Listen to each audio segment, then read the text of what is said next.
Let me end with a final reflection that takes us to one of our favorite neighborhoods, the op-ed section of the New York Times, a former newspaper, or as we like to call it, Knucklehead Row. Oh, hey, hey, oh, hey, ho, let's go waltzing down to Knucklehead Row.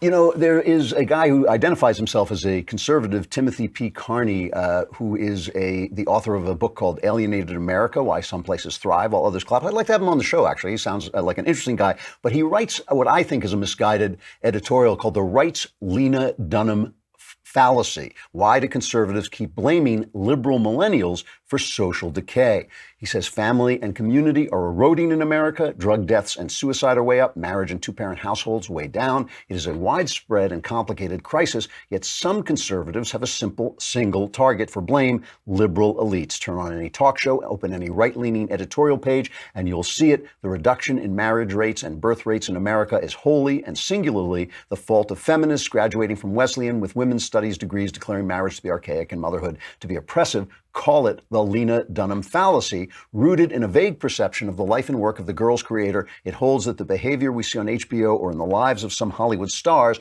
is the norm among the much broader swath of college-educated Americans. The true landscape of marriage and family in America is very different. The zip codes and the demographics where Ms. Dunham probably has the fewest fans are the ones where marriage is most aggressively in retreat. Meanwhile, in the upper quintile of income and in the country's most educated towns and counties, the same counties that just helped swing the House of Representatives to the Democrats, people are living fairly conservative lives, complete with intact families and tight-knit communities. Exactly right and exactly wrong. It is exactly true that upper-class, prosperous liberals live conservative lives. I know them. They almost all do. Almost all the prosperous liberals I know have a single wife or a long-term second wife or husband. They have kids. They raise their kids. They send them to school. They work hard. They go to church, a lot of them. They have a community. They keep a community going. All of them do this. And then they give Lena Dunham praise for showing other people, for romanticizing and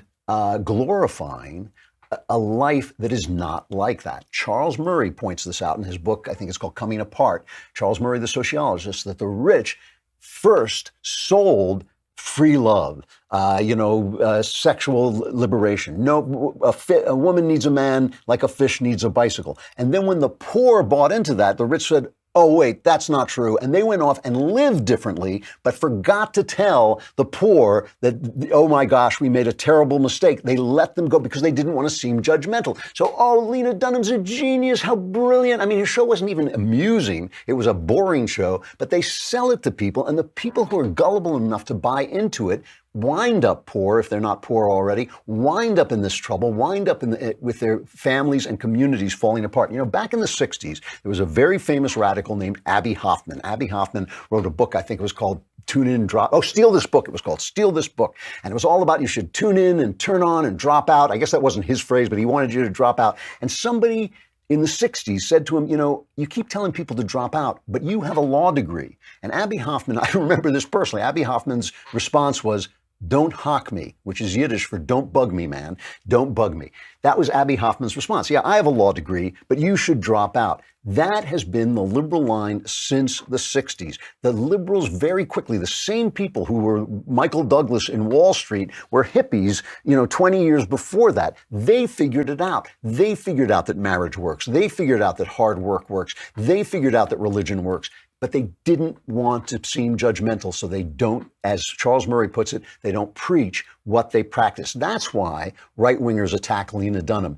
It's not because of Lena Dunham. She is who she is. She's an entertainer. She's a writer, whatever. She should do whatever she wants to do. But the glorification of that on HBO, which also glorified the cat house in Nevada, also glorified prostitution, the glorification of that life on MTV, teenage pregnancy, all that glorification is hurting. It's not hurting the rich. The rich are smart and educated enough to make their own decisions. It's hurting people who don't know any better, who see that stuff on television and follow that lead into perdition. And that's the problem. That's why people attack Lena Dunham. It's not because of Lena Dunham. It's because of the people who make Lena Dunham a symbol for a glorified lifestyle that they don't live.